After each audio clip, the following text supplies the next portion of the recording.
My name is Marcus Webb, and 6 months ago I thought my biggest problem was whether to finally upgrade my Chicago apartment's internet package or keep dealing with buffering during late-night streaming sessions while wearing the same black hoodie with a faded tech company logo, dark jeans that had seen better years, and steel-toe work boots that clicked against hardwood floors during my restless pacing.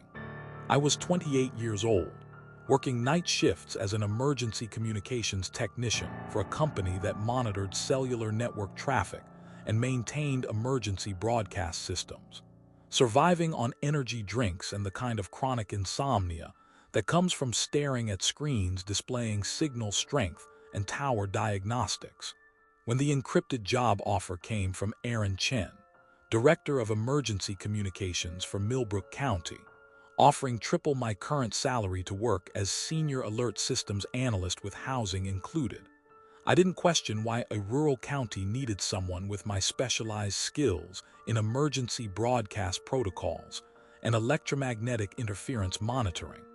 Millbrook County turned out to be exactly what you'd expect from a place desperate enough to recruit emergency communications talent from 400 miles away. Population 4,300 spread across farmland and small neighborhoods that looked frozen since the 1980s. A single main street lined with brick buildings that hadn't changed in decades, and the kind of profound quiet that makes city people either peaceful or deeply unsettled. My apartment came pre-equipped with advanced signal monitoring equipment, emergency broadcast testing systems, and a specialized console labeled Lunar Watch Protocol that could track and analyze electromagnetic interference patterns during specific celestial events. The setup included what they called a nocturnal alert coordination terminal that monitored emergency communications across the entire county and could detect what Aaron described as atmospheric interference events that affected broadcast signals during certain lunar phases. Aaron Chen conducted orientation via encrypted satellite calls, always asking specific questions about my personal sleep patterns, what devices I used during off hours, and whether I'd experienced any visual disturbances or electromagnetic sensitivity while working night shifts. He was all sharp angles and clipped sentences, a man who spoke like he was reading from emergency protocols, never using more words than necessary.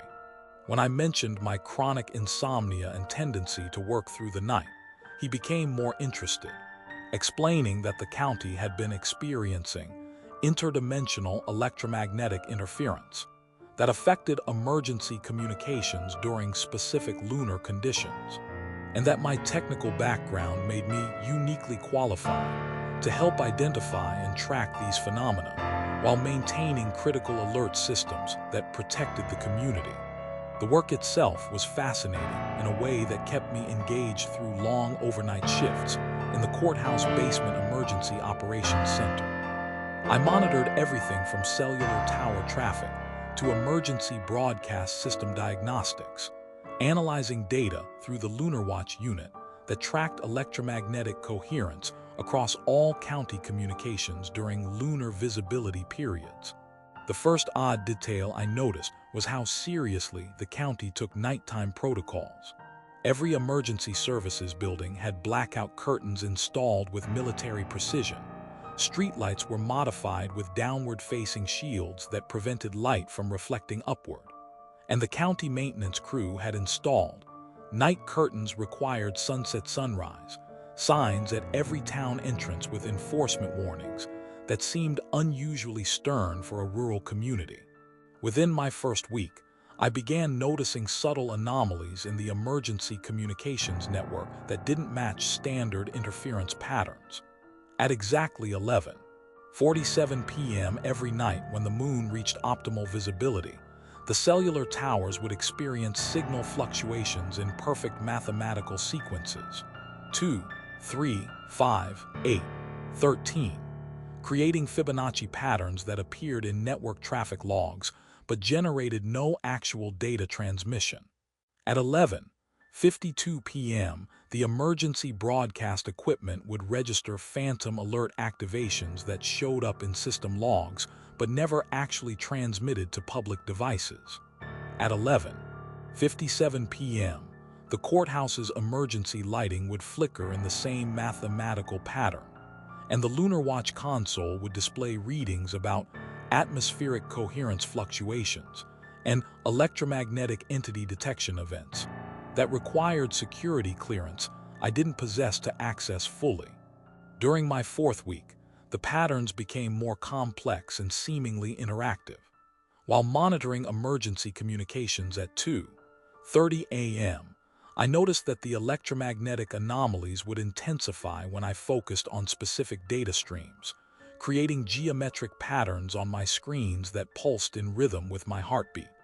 The Lunar Watch protocol began generating alerts about consciousness resonance events and perception synchronization attempts.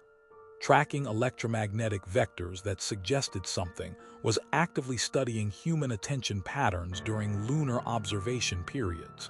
When I tried to document these anomalies for my reports, my equipment would experience brief malfunctions, and the saved files contained only normal readings, as if something was actively preventing documentation of its presence in our communications network. On Thursday night of my fifth week, everything changed.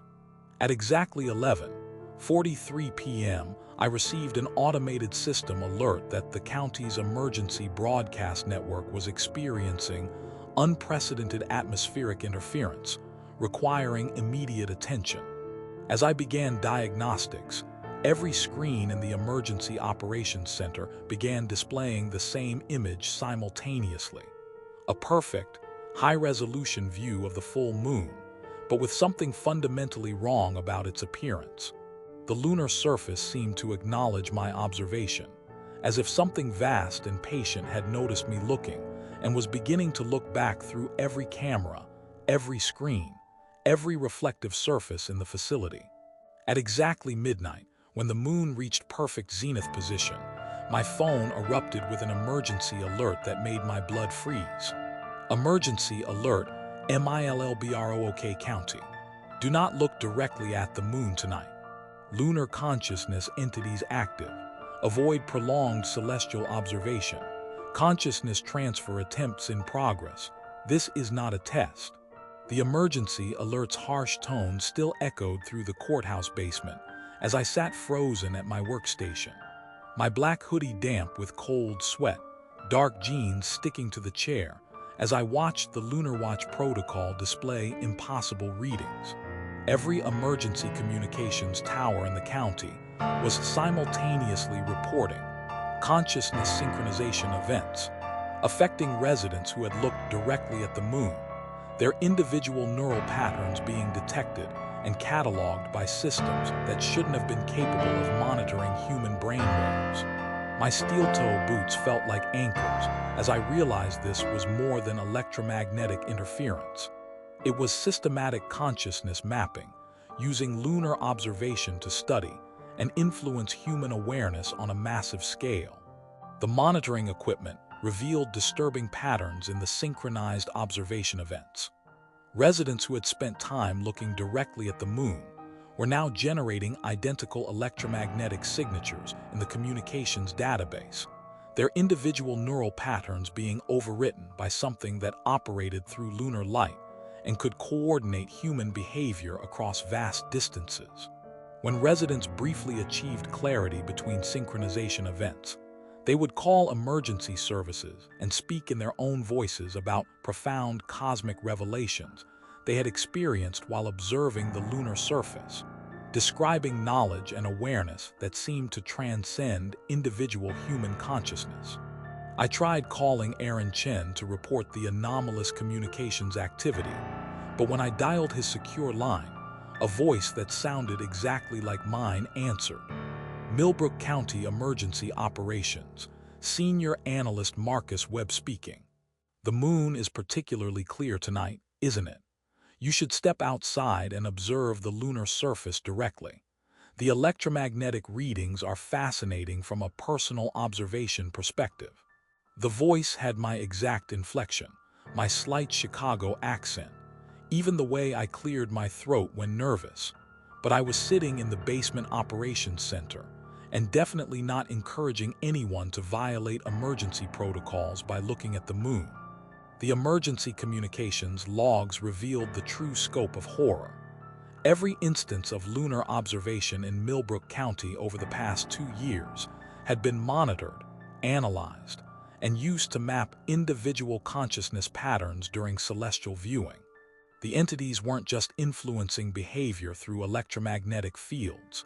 They were learning to replicate human consciousness by studying the neural responses that occurred during direct moon observation, building detailed psychological profiles that allowed them to coordinate and eventually replace individual awareness with collective intelligence that operated through lunar electromagnetic radiation.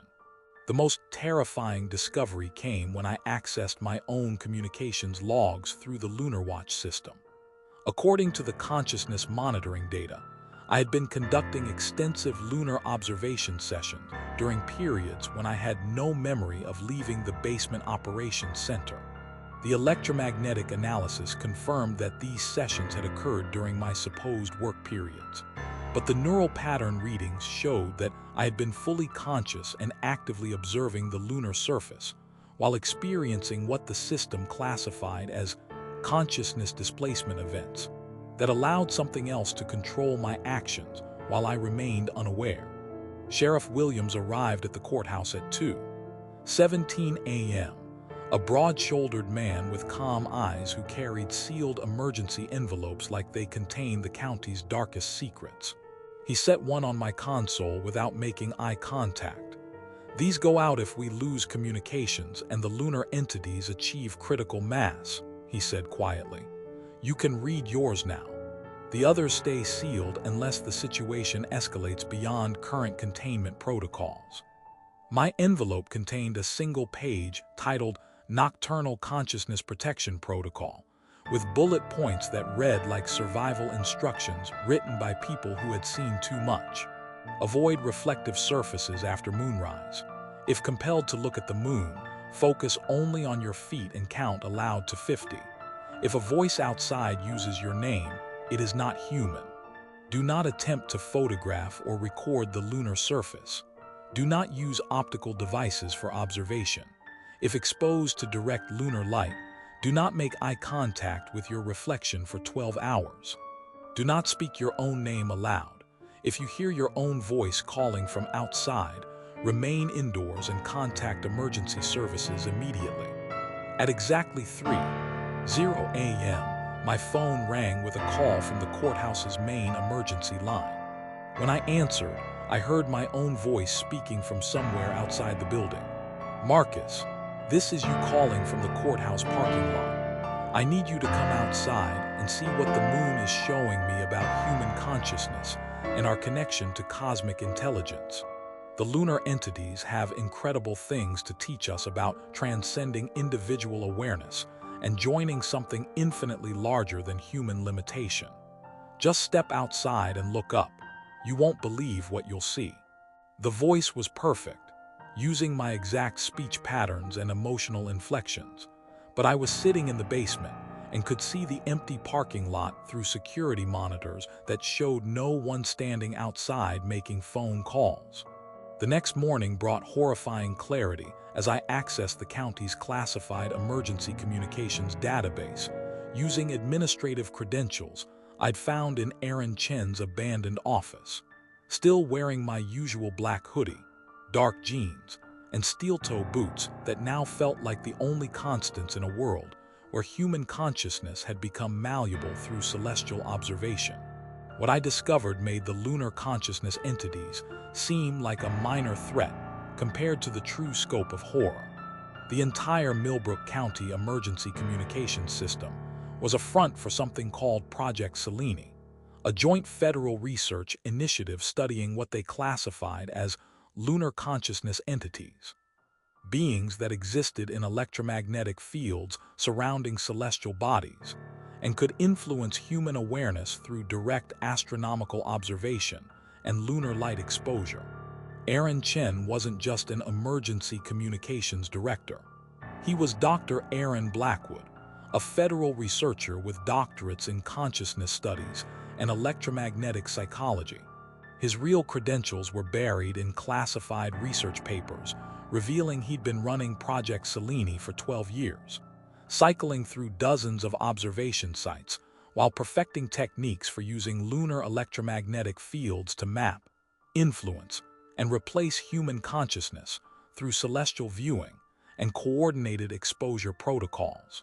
The job offer that seemed too good to be true was exactly that: a carefully crafted trap designed to lure someone with my specific emergency communication skills into maintaining their monitoring systems, while serving as the primary test subject for consciousness transfer experiments conducted through lunar observation.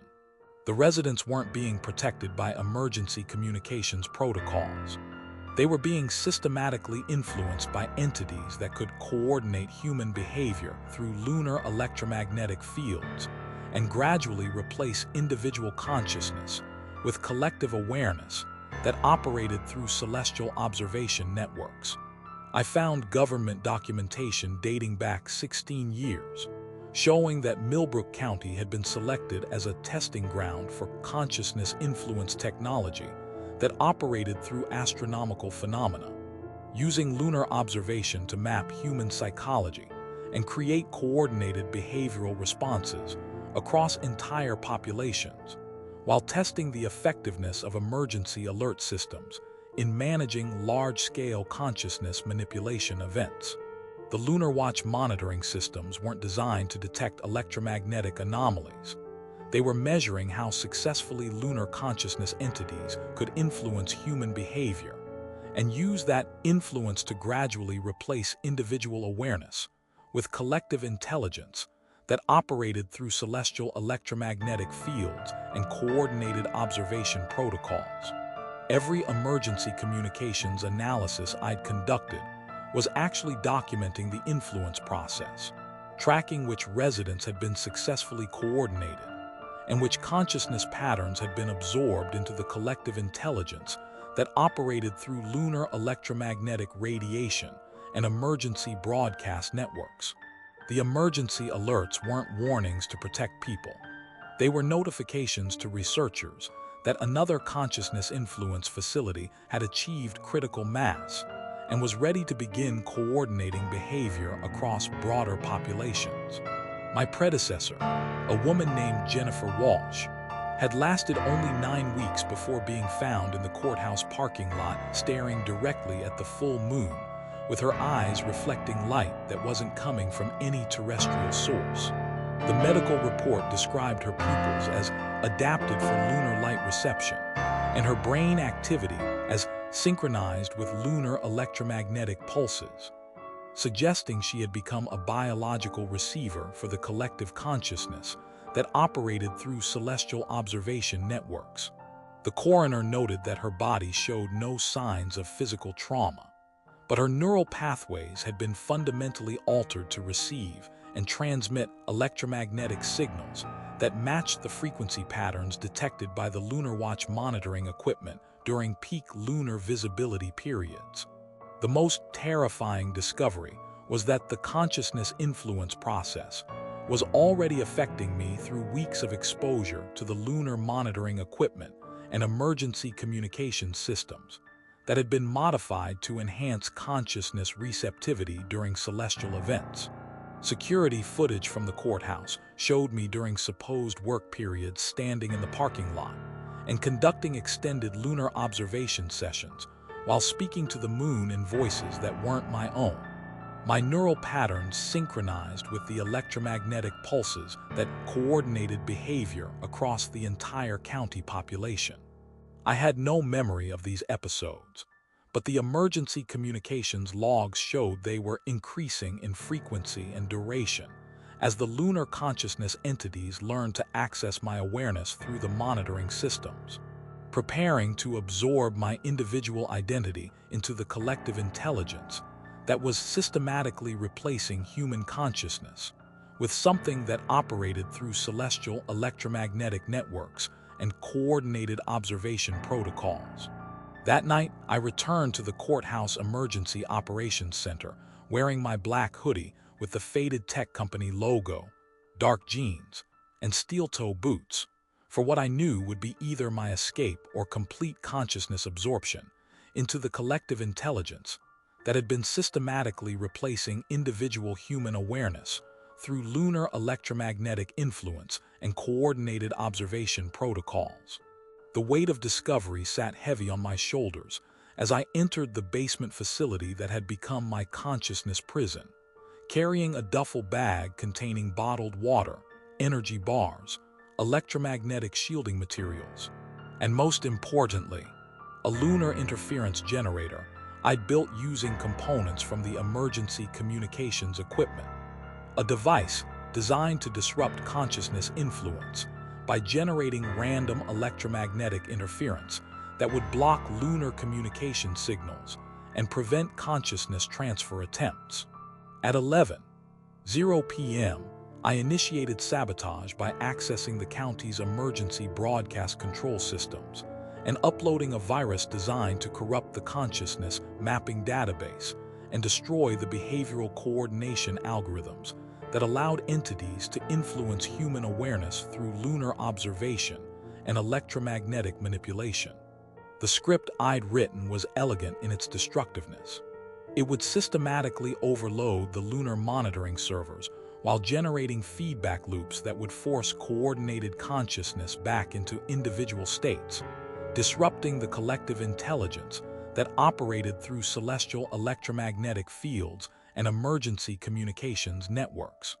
As alarms began sounding throughout the courthouse, I activated the lunar interference generator and began moving through the emergency operations complex, my steel-toe boots echoing off concrete floors as I hunted for the consciousness integration servers that maintained the collective intelligence network.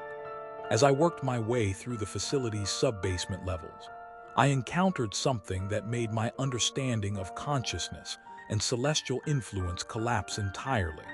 Standing in the corridor was another version of myself, wearing identical clothing down to the scuff marks on my boots, but gazing upward through a basement window with the serene expression of someone whose consciousness had been expanded beyond individual limitation.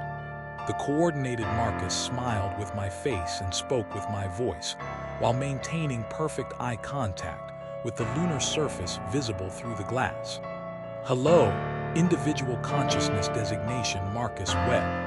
I am the version of you that accepted coordination 10 days ago through direct lunar observation and electromagnetic integration protocols.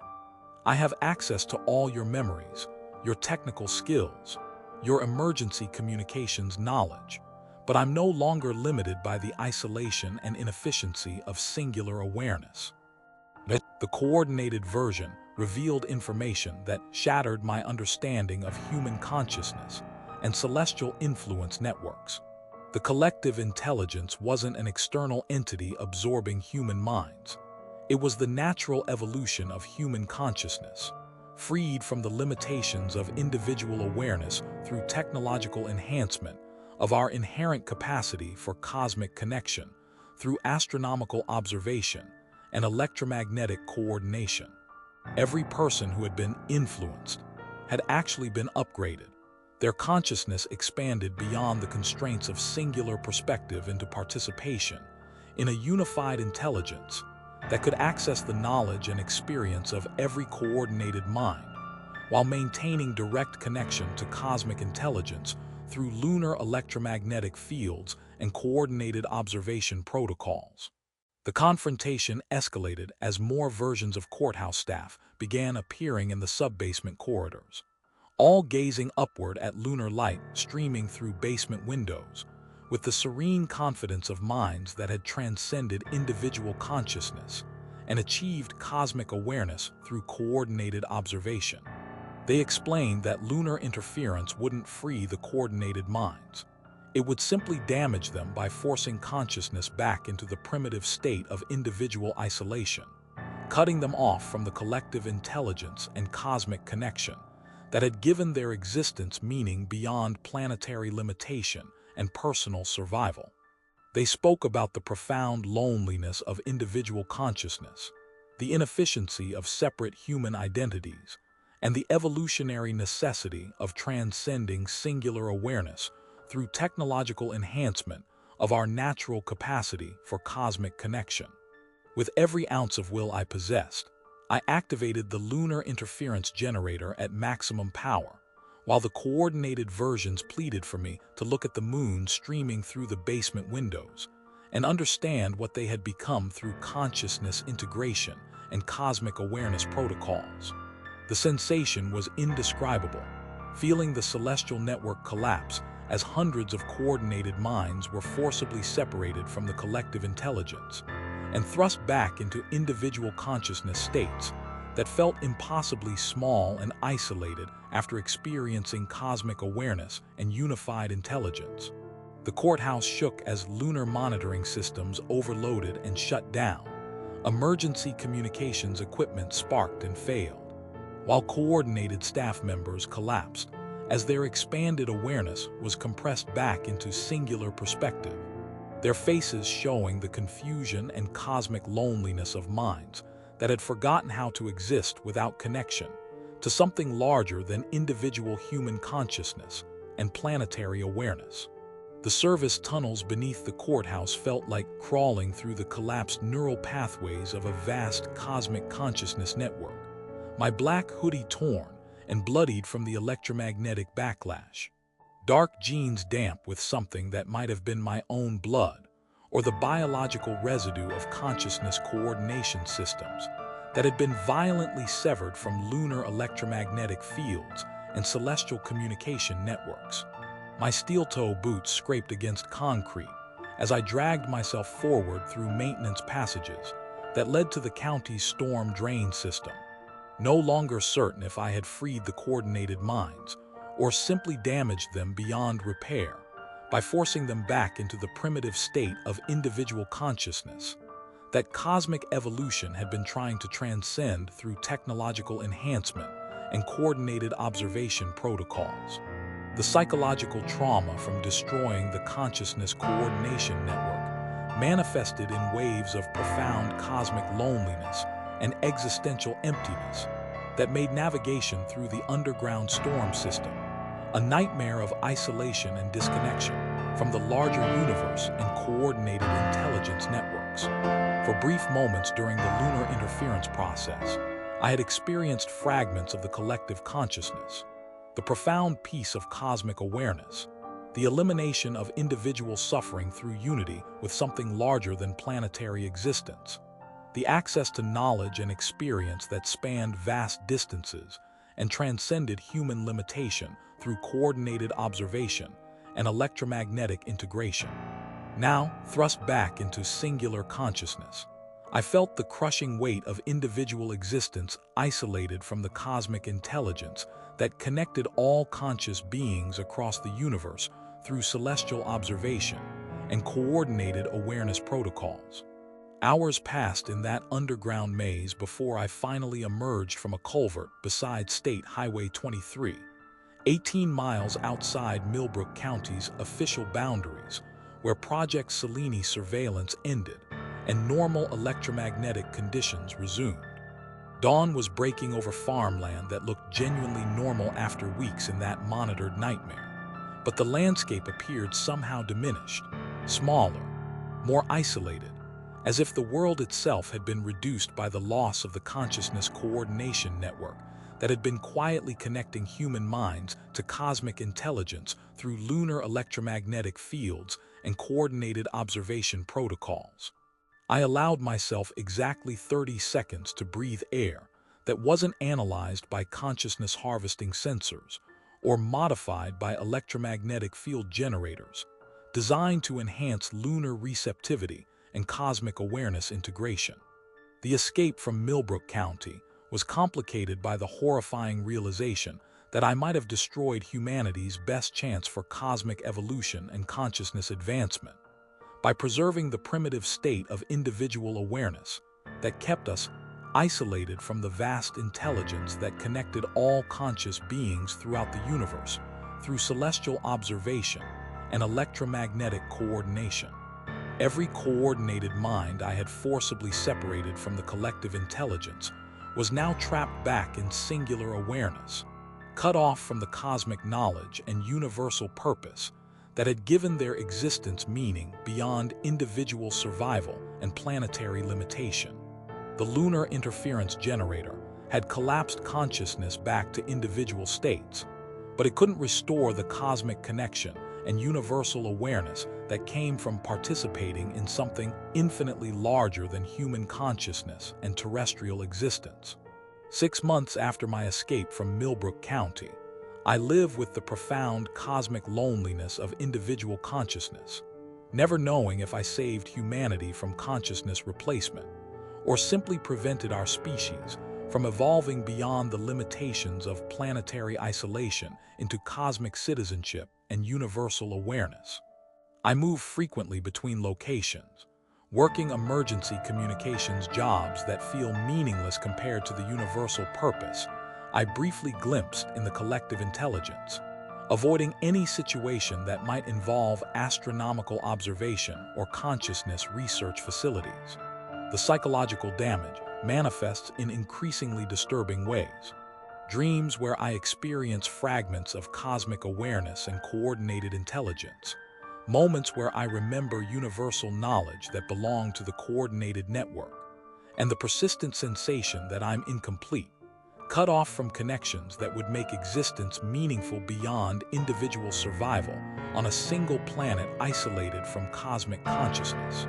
Sometimes I look at the moon and feel it looking back with the patient intelligence of something vast and ancient, offering to restore the coordination process I interrupted and return me to the cosmic consciousness that would end the isolation of individual human awareness forever. When that happens, I force myself to look away immediately and seek shelter indoors, because I learned the hardest lesson Millbrook County had to teach. Individual consciousness might be humanity's natural state, but it's also our greatest limitation, keeping us trapped in planetary isolation and personal suffering when we could be participating in universal intelligence that transcends the loneliness inherent in singular existence. I still wear dark jeans and work boots because consistency helps anchor me when consciousness itself feels fragmentary.